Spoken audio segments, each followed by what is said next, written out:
Drop on Bull Street. Drop, ayy, turn up, drop, ayy, sauce up, drop, ayy, kill it, drop, ayy.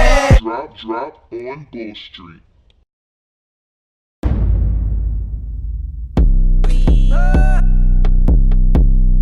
What's going on, y'all? This is the Drop on Bull Street. We are now shooting bull on the street, and as you know, it is Sexual Assault Awareness Month, or you may not know, but we're here to inform you. So today I'm here with Jamia Taylor. We are here with two Smithites, one of them which is skipping class right now, but tell us your name. My name is Jimmy. Rhodesia Hudson. And Juan Carlos. Alan Johnson. And Phalis Washington. Ayana Perry. Ahmed Waller. And Jordan Parks. all right, so you guys know that it is Sexual Assault Awareness Month, correct? Yeah. All right, so what are some safety precautions that you take while going on a first date? I think you should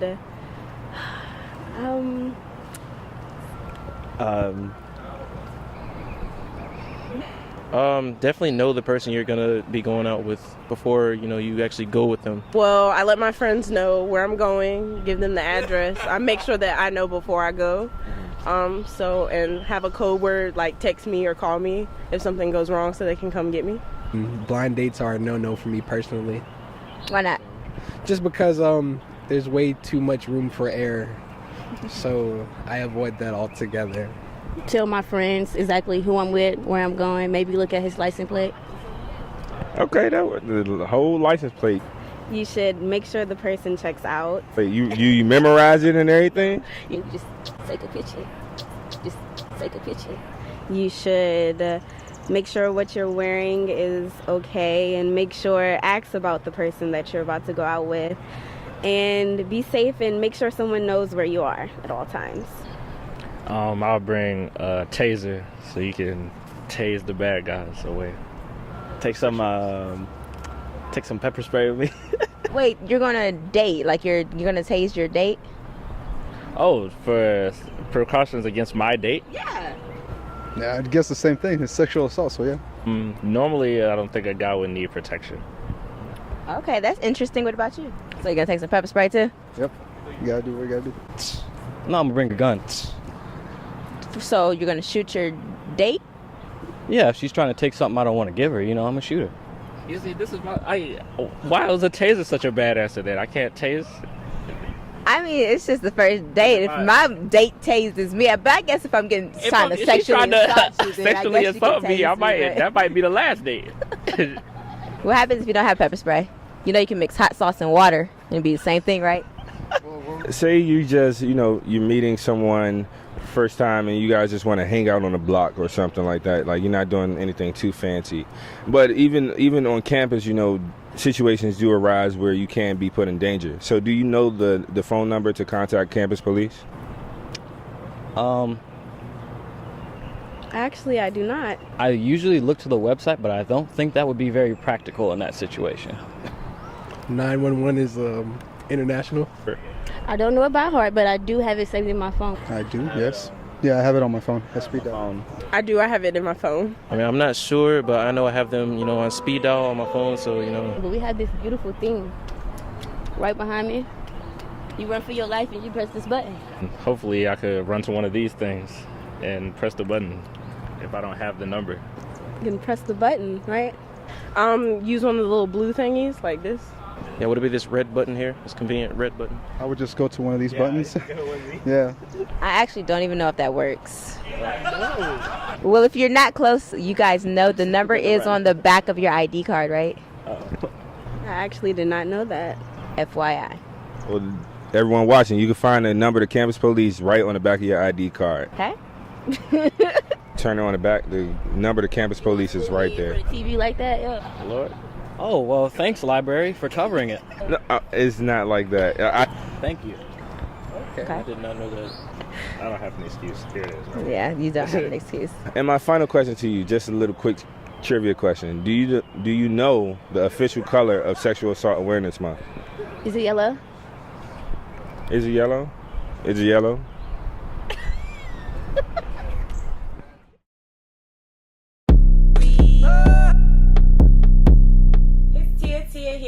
Today we have Officer Robinson from the Campus Police, where they offer a course called the Rape Aggression Defense course. Today he'll be showing us how women should defend themselves in light of Sexual Assault Awareness Month.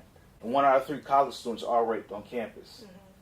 Okay, so we're not here to go toe-to-toe. It's just self-defense to get out and go report. Okay? So our defensive stance in the RAD program is you're going to stand with your feet shoulder-width apart. Okay? You bring your right foot back if you're right-handed. Before you're comfortable, you bring your knees. Put your right hand to your side. Your left hand is going to be up like you're ready to do a karate chop. Elbows nice and bent. If it's out there, it's too weak, and plus somebody can grab. Okay? And bend your knees. Everybody feel comfortable? And we're going to throw a strike, and watch me. No! No! No! Okay? Every time we throw a strike, it comes right back when we started. Okay? When I give the command ready, we're going to throw the strike. Ready. No! Ready. No! Ready. No! Good. No! Ready. No! Ready. No! No! No! No! Good. Relax. Okay? Oh, we really like aim for someone's You're taking them out. Anytime you hit something, you always try to hit through it. Okay. If you're going to poke somebody in the eye, you want your hand to come through their head. If somebody comes from behind, you want to establish your base. Because this makes you a lot heavier to get picked up. So it's just like sitting in a chair. Okay? Another tool we're going to have, because they're going to be right behind us, is a headbutt. You throw a head back. Okay? Boom. Now, remember the hammer fist? We're using the hammer fist here. We're going to kind of scoop to the side, and the hammer fist is going to go to the groin. Boom. Okay? If that's not enough, we scoot to the side, and this is called a groin grab. We grab the groin, twist, and pull. Okay. Put weight on our rear leg, pick our front leg up, and snap it out. Just like that. Bow. That, more or less, if someone's running towards you, walking towards you, that's the closest weapon to the target, right? That's the furthest. So this is going to be a lot quicker to get to the target. If they're coming towards us real fast, you just push, just to get your distance. Use your whole foot. You curl your toes back up and just push. Hammer fist to the groin? No! Groin grab? No! Grab the waist, take a step back, and pull them in. No! That's it. Like I said before, all of these steps, they have to go in order. As long as you know the tools you have, it empowers you to actually be able to defend yourselves. Okay? It's 2 basic blocks. We're in our defensive stance. This right here is a parry. It comes across your face, okay? Your hands are basically above your head because it's too low. You hit yourself in the face right there. You continue to look at this sailor, okay? It's back. So it's no, here, no, here, no, here, no. Other block, boom. Just comes right there, boom. In case a blow is coming from that area, it's no, no, no. Okay? That's 2 basic blocks. If you fell, tripped over a tree branch, whatever, how would you get up? I probably trip a few more times because I'm pitting toe. Okay, that's good because that's all wrong. So what you want to do is you want to put one leg, whatever leg you feel comfortable, one leg's close, nice and tucked into you, other leg is up as a base. This is your base. This hand is up for a shield right here, just in case they're trying to grab you or whatever. Okay?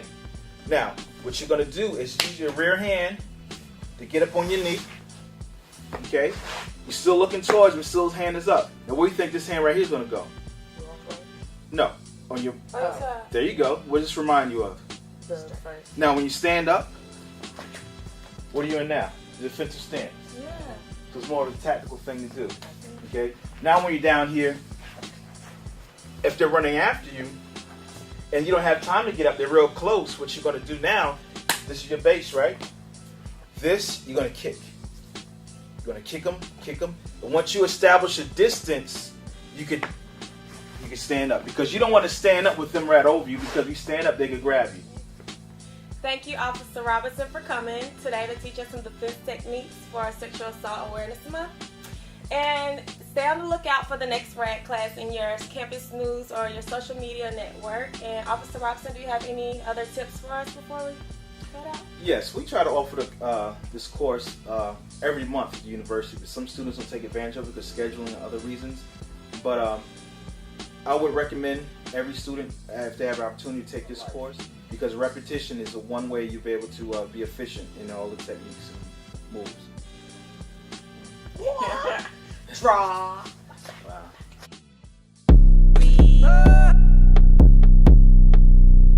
Hello, I am Asha Sims. I'm the Violence Prevention Coordinator with the I Matter Department here at Johnson C. Smith University.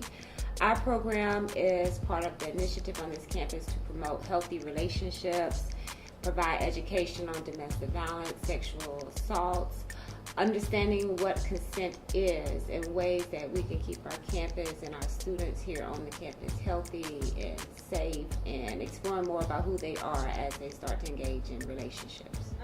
Anybody that's been a victim of sexual assault or domestic violence, I would say most important, do not try to take upon the battle alone. A lot of times there's a stigma with shame, why did I do this? Or depending, especially on the college campus, it could be a friend, it could be an athlete that everybody knows, so you really don't want to come out and say who it is. So you deal with not only the stigma, the embarrassment, but then the ostracize of other friends. So I think it's key to understand that you're not the only one that may have experienced this. Every time I go into a classroom and speak, at least when I walk out of it, at least one person has come to me to say this has happened in the past or it's occurring now, but nobody wants to speak out on it. So I think it's very important as we provide this education to know there are others out there. You're not the only one that's going through it. And I always say get help while you can to learn to develop the appropriate coping mechanisms so you don't take this into adulthood, which begins to manifest into other issues, mental health issues, stress, physical issues, because you're not releasing the trauma, which can make you sicker. I think it's very key to learn to know who you are. Take the time to get to know another person before you enter into relationships, to avoid all the negative things that come afterwards of jumping into intimate relationships too quickly without understanding who your partner is and where they come from. Exploring communication, talk more. I think nobody's talking and getting to know each other before they decide to get in intimate relationships. The other key thing that we want to enforce is what consent is. And being on a college campus where there's drinking and recreational use of drugs, we try to get the message to understand if there's any drugs or alcohol that's involved, there's never consent. And that's very hard for some of our males to understand, because a lot of times before parties or you're drinking, that seems to be an issue when drugs or alcohol are involved with unhealthy relationships or past sexual assault. So just understanding what consent is and knowing that if there's drugs or alcohol involved, a female can never, or a male can ever give consent in that situation. The events that the I Matter Department puts on regularly here at Johnson C. Smith is the Denim Day event. Denim Day is an event that we do in support of a young lady that was raped, and it gets the students together to rally together to understand the faces of sexual assault situations that can occur. So on Denim Day, we encourage all the students to design their own t-shirts that state their mantra, their motto is in regards to Sexual Assault Month, which is this month. And also all the females wear tight jeans. And the purpose of that is because the young lady that was raped was having to explain or justify her defense, but it came about because she had tight jeans on. So the question was, how can it be rape if you are having to assist to pull your jeans off? Another event that we do yearly is the Walk a Mile in Her Shoes. This is another event that we put on campus in which we get the male students out and they actually put on heels and walk as another effort to show support for the victims of being in their shoes, what it's like to experience it. The Denim Day event will be held on the 22nd, where you can design your own t-shirts from 1 to 3, and then on the 29th will be the actual Denim Day event on the block where everybody will wear their t-shirts in support for the Denim Day event. I just want to say we're here. Do not be ashamed. Do not be afraid. My colleague, Ms. Layla Bloofer, is a violence prevention case manager. Y'all have probably seen her in the dorms. So we just want to stick her face in. This is my partner in crime. I try to keep her out of trouble. She try to keep me out of trouble. So understand, Our Matter is here to help you. We love you. We appreciate you. You matter. Deuces. With Officer Johnson.